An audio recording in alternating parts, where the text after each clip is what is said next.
my mother did right to come and to let me go there because this thing was now here on my brain, in my brain. So in 2 weeks to come, I was going to die. So my brother started to smoke and he was smoking crystal. I'm being rejected by my family, and also I'm being rejected by the baby daddy.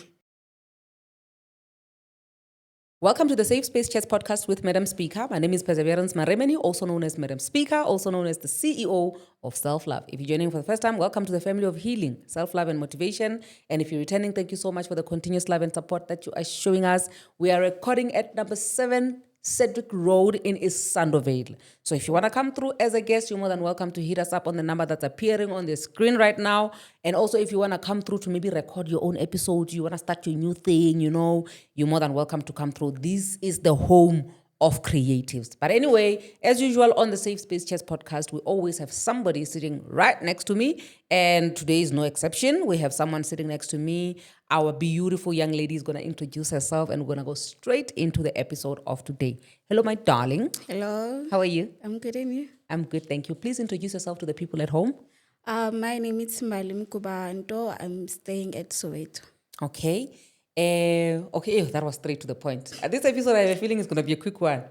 So, yeah, you wrote to us, ne? Yes. And you said you wanted to share something with us. And you know what? When our producer said, Uri, this is the background story, I was like, this is exactly what we need because people need to learn about this. But I'm not going to, take your shine. I want you to take us through your story from the beginning. Oh, okay. My story started when I was in grade 9. Mm-hmm. So when I was in grade 9, I became ill. So meaning becoming ill, I was mentally disturbed. So my mother went and wanted to find help, and he had options to go to traditional healers, and then she went there. Then when we got there, she was told that I was bewitched from one of the family members. Okay. So for my mom to figure out what was happening, it started at school. Mm-hmm. So I was in grade 9. At school, then what happened was there was I'm not sure what do I call it, but a period whereby I went off. Then it was a good being as I think right on the spot while I was in class. Then it was like I'm having visions. Oh, okay. So you were like in trance, like you became somebody else, or you? Yes. Okay. Yes. So after that, there was a lady that I was schooling with. Then I started to prophesy her based on her mother. Okay. So the lady didn't take it well. Then she started hitting me and fighting with me. Mm-hmm. So I think the lady saw if it was a possession or something that was in me. Then she said to me I should call Jesus' name. Then I did. After that, like it was like a confirmation to her. I need to confirm by saying Jesus' name to see if is it a possession or something happened. Yes. Yeah. So then at school it was tough. After the scene happened, mm-hmm. It was tough. Then I got laughed at, and self-esteem, and it was during a period of exams. It was, I think, around June. Then it happened, Uguti, I would say things and see things. And then my mom would get confused, Uguti, what is really happening mm-hmm. with Mbali. Not knowing, Uguti, going out and finding help. At school, they sent me to a psychologist. Then I went at Begimlangeni to go and be tested there. So going to a Begimlangeni, there was a doctor that did that I did talk to. And then when I was talking to the doctor, then the lady called another doctor, which was a male doctor. And then the male doctor came to the room. And immediately when the male doctor came to the room, my feet were cold. Then my feet, when they started to be cold, I took off my shoes, then I put them on the side. And the doctor asked me, what is happening? What's wrong now? Then I said, no, I can feel your presence in the room. So he was like, no, you need to come to a night prayer. We will pray for you. And he said the things that he was seeing with me. Okay. Then after we went to the night prayer and we attended the church. So I was glad that at least somehow, I did try the route of going to church and seeing and having a lokungan, a service with the other people. So after then yes, we did pray, but not as like the pastor came individual and prayed for me. No, it was the whole room, a room prayer. So after that, then my mom took me to a traditional healer, and the traditional healer healed me. Then he said that if we came later on, if my mother did right to come and to let me go there, because this thing was now here on my brain, in my brain. So in 2 weeks to come, I was going to die. Okay. So then again,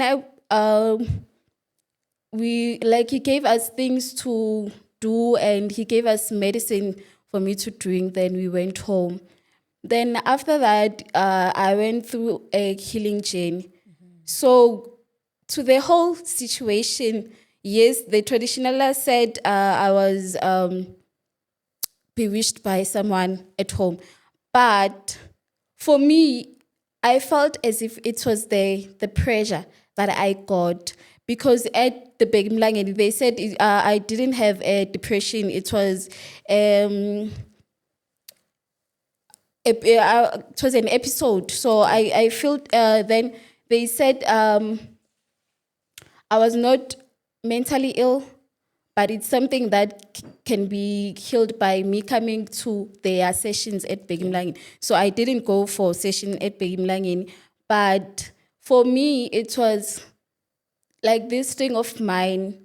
My parents had an input on whatever that I had, because why I'm saying this, because I'm raised by two parents, my mother and my father, and we are living, there's 4 of us, but now we are 5. Then back then it was 4 of us. So living, we are living in my grandmother's house with my grandmothers and all the cousins. So my dad was working at this electric company. He's a mechanic. Okay. So now each and every Friday he would get paid. And when he gets paid, then they would drink. So they would drink, and after drinking, there would be fights. My mother and my father would fight, and would have trauma. And we got the trauma from them, and they would fight. After fighting, then sometimes for me, the escaping moment would be when I say, this week I want to go to my grandmother's place, which is it's at Zola. Then I would go there for me to just rewind and not see everything that will happen on the weekend. So I would come back on a Saturday. When I come back, I would find someone being hurt, someone blue eye, there were things in the love, we didn't get the love from the parents, because they only focused on their friends. Especially when it comes to my father. My father would just, if you want something, related to money, he would give you the money and not bother himself to ask, what are you going to do? And no, he does not do follow-ups, even till now. So the abuse went on until even this year. My dad still abuses my mom.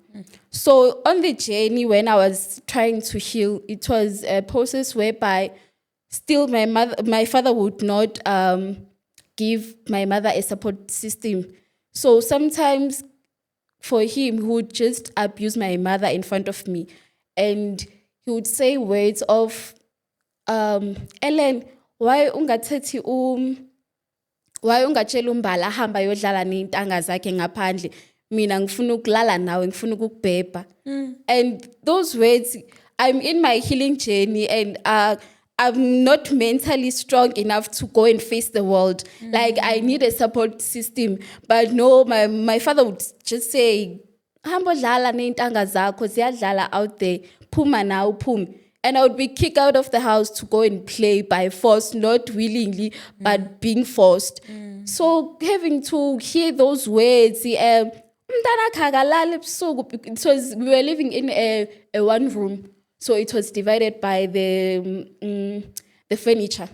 So when it's divided, that side, you could hear everything that is happening on that side, and I'm sleeping this side.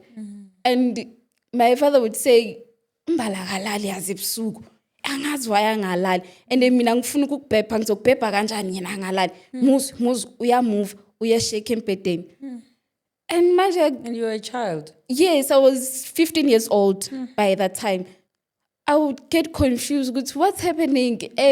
Am I really bothering them? Like, I couldn't understand. Up until this thing led me to me going outside and exploring and having to say, if bakhona complain, actually this thing imnandi, then let me go out and explore this thing like you know. And I would just, it was when I started dating and being exposed to boys. So unfortunately, when I started to go to boys, it's when that I got pregnant. So I got pregnant at 17 years. Then I was being impregnated. Then after, I felt as if I disappointed my family. And I felt as if I was the only hope for them to whatever life they are living. Okay, fine. My dad couldn't take it to himself, which now I'm pregnant, and accept me. No, he didn't accept me. And even like now, I can tell that he haven't made peace with the fact that I was pregnant. Yeah. So then again, after me being pregnant, then I gave birth to a girl child. Then now, the thing is, growing up, the trauma and having to hear the noise. My mom used to when she's drunk, used to go and insult my grandmother, and he would swear at my grandmother, and that's that was the only place whereby us, as me and my brother have a brother, us as me and my brother would go to and get the comfort from my grandmother. So after my grandmother's passing, we didn't have anyone to go to for comfort, and it was painful for us to continue not having someone who's here and supporting you and comforting you. Yeah. So I think my brother got damaged when my grandmother passed on. Yeah. And the trauma started to come back again. My parents, my father, he was kicked out of work because of smoking. And my mother saw it before it happened. And my mother told my father that, please stop smoking at work because they will find out and you are going to lose your job. Eventually, it did happen like that. My father got kicked out of from work, and then after, he was a full home staying dad, like he was there. So, you know, having him coming, being in the same space with us from 7 o'clock until 9 o'clock, like we are not used to him being here. Yeah. And him also, he's not used to being at home. Yeah. So, you know, they would fight with my mother. And so it happened that this thing also came back, and, you know, it triggered the old memories when we were still young, and would say, Lento lena ganti stoppa nini, because it's still happening even now as we have going. So my brother, for me, I think the thing that kept me to go on and just not focus too much on what was happening at home. I used to speak to people, and I used to, share. yes, I used to share, and my teachers would comfort me and would guide me. So I think that helped me to not go and smoke or have something to rely on, So it helped me. So my brother started to smoke from the time when my grandmother passed on. So my brother started to smoke, and he was smoking crystal. So we didn't see it. We saw it on a later stage, whereby now he was stealing from the house and go out to buy the thing that he's smoking. So now we are living at home, and my parents don't want to acknowledge the fact that my brother is like this because of them. Like, they don't want to acknowledge it, and there's nothing that they are doing to help my brother. Even like now, at home,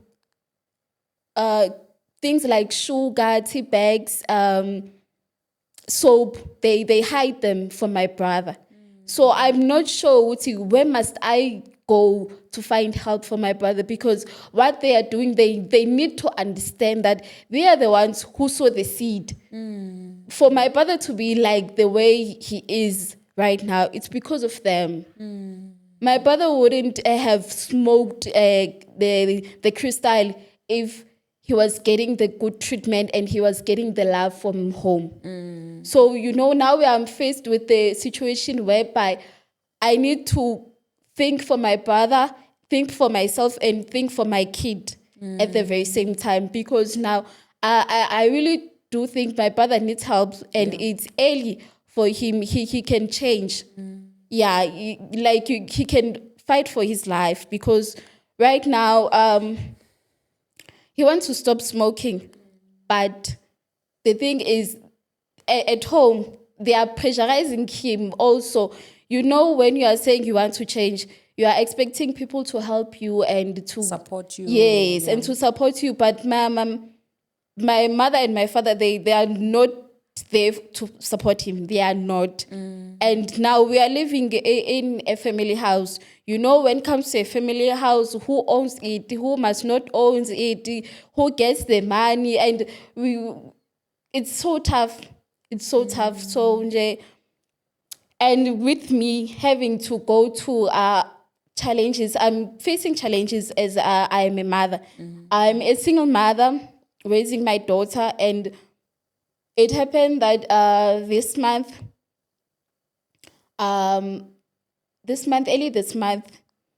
I had to go and collect money from the baby dad. And then when I went there, we got into a physical fight, him not wanting to give me the money. And I told him that I need the money because the kid supposed to go to crèche.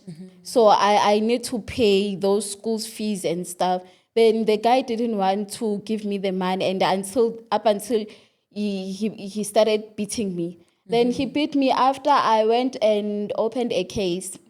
Then he was taken and put to jail for a day. Then he went to court, and he went out with the bail.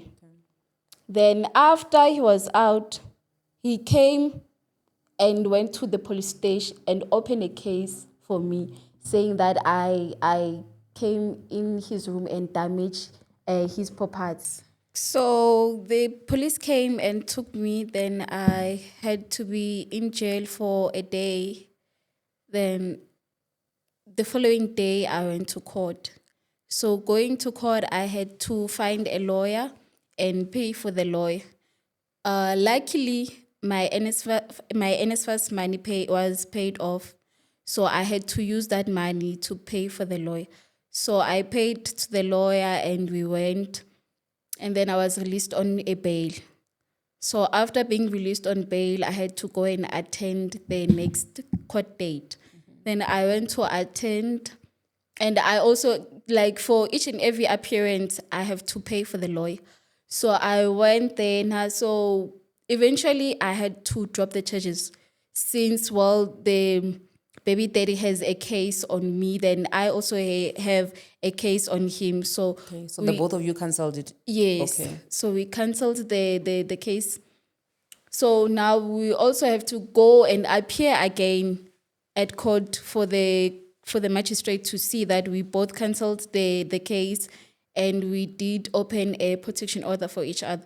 So going through that process, it was and also a traumatic process because I had to be in jail for a day, and my daughter, she's not used to, like, she's used to me being at home with her, sleeping together. So on that day, it was so stressful, and it was something that I questioned myself, with what's really wrong with me, because it's like bad thing after bad thing after another bad thing. So it was a really traumatic moment.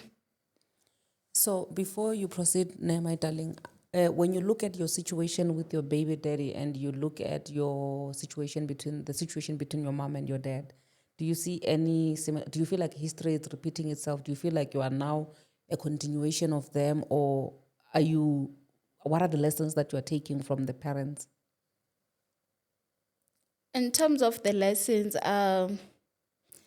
it somehow made me to say I don't really want to get married in the near future, because I don't want to go through what my mother went through. Because in terms of what I'm saying, based on having someone to pay lobola for you, I feel that person makes it as if he owns you now, since he had paid lobola.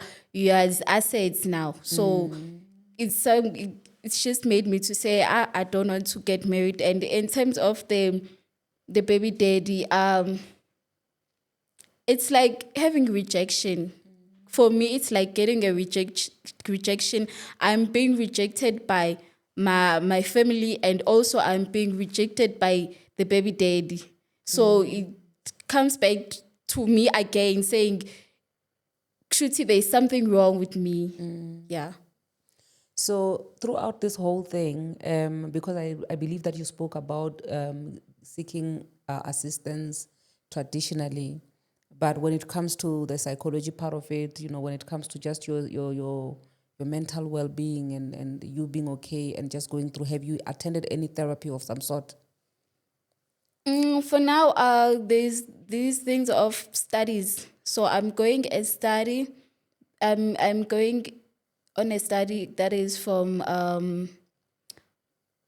Baragwana Hospital. So that study helps me a lot to just be on my right state of mind. Yeah.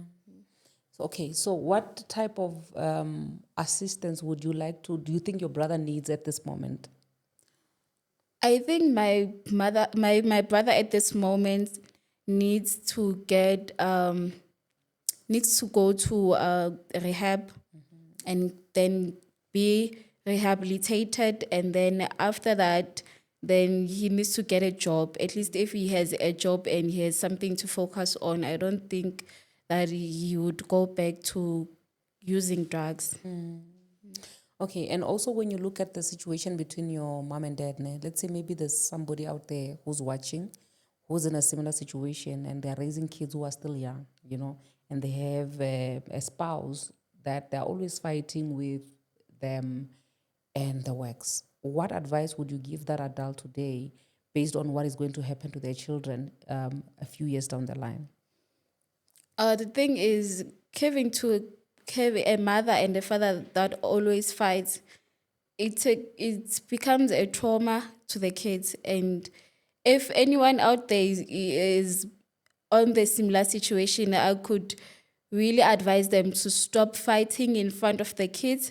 And if they are having issues, at least if they are not being sought out, have a elders advice, and have them to come and help you guys in whatever things that we are fighting on. Have a third party, because having two people fighting and not having someone who will come and correct them, it's something else, because we do need people who come and advise us. Yeah.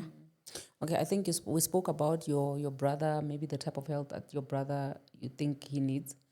But what do you think is the type of help that your parents need? My parents need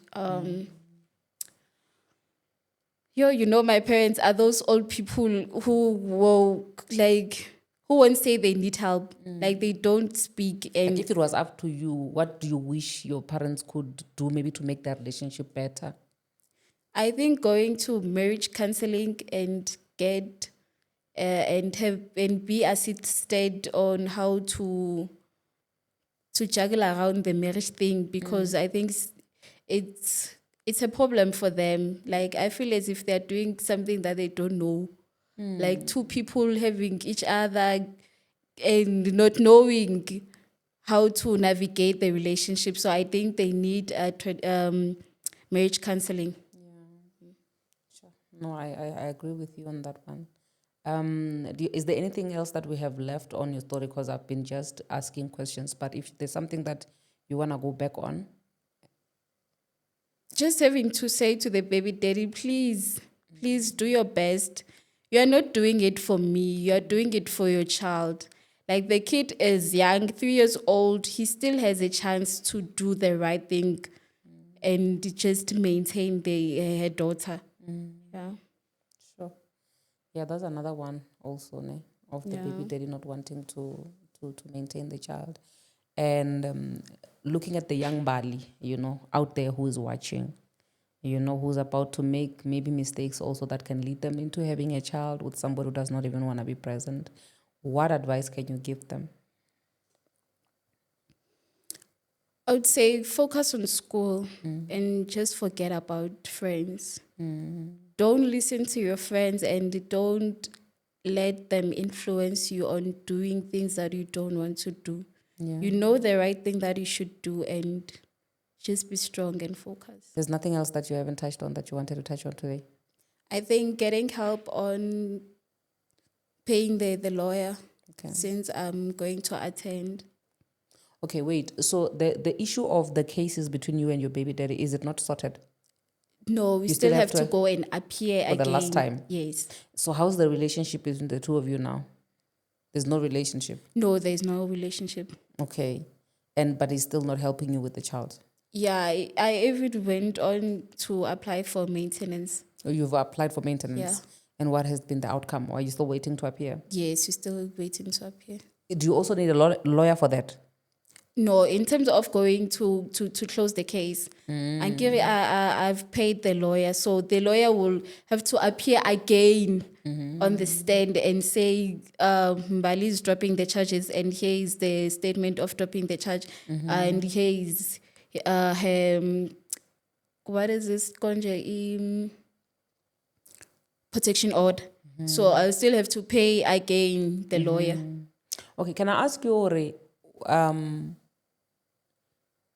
was things like your legal aid available, or was it not made available to you during the time when you were going through your case?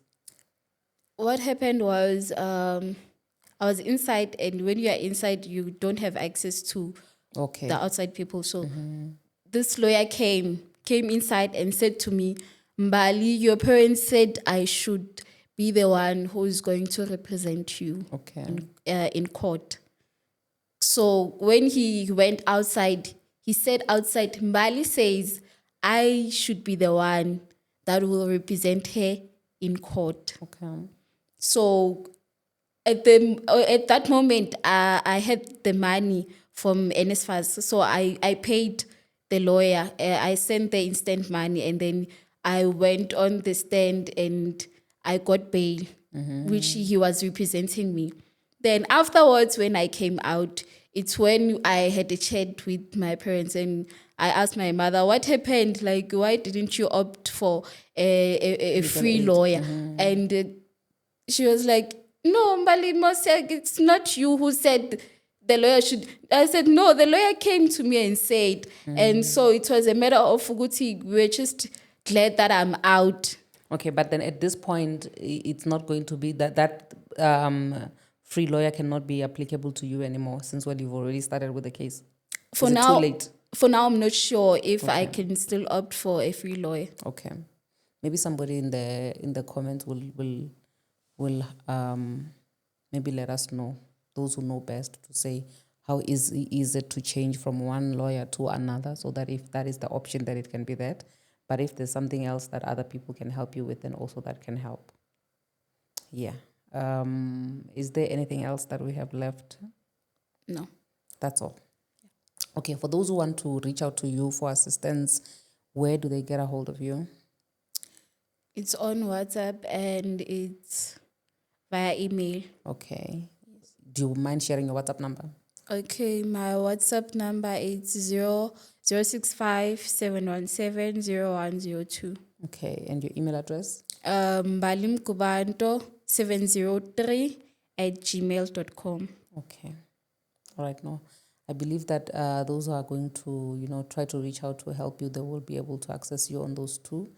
With that being said, Bazalwani, thank you so much. Please do leave a lovely comment in the comment section down below. And let's see how we can help Mbali together with everybody who is involved, because I believe that she's not the only one that needs help. This story is so packed, like in a sense that there are so many people and so many elements that just require, focus and just, help of some sort. With that being said, thank you so much for watching. We shall see you guys on the next one. I love you. God bless you. Mwah.